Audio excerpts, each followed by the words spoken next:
אז רובכם מכירים את השיטה שבה אנחנו עובדים, אבל לא כולם מכירים את הטכנולוגיה שעובדת מאחורה. מאיפה זורמת המצאה מרגע שהיא נכנסת למערכת ועד לרגע שהיא יוצאת ממנה. אנחנו רוצים בעצם לחשוף בפעם הראשונה לקהל שנמצא פה, איך נראה שולחן העבודה של המידע הזה.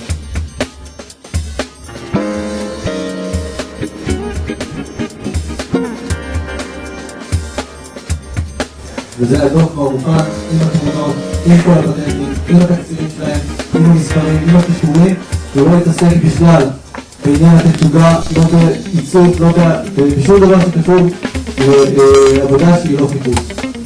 הכל קורה בצורה אוטומטית, וזה מה שמאפשר לנו בעצם לתת שירות טוב יותר, מהיר יותר וזול יותר.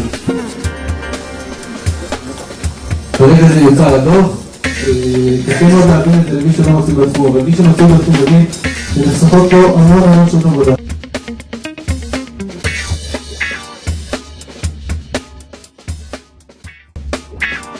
אז אנחנו נותנים שירות טוב יותר, מהיר יותר, זול יותר, ולכן יש פתרון מאוד גדול למערכת ויש לה משמעות מאוד גדולה.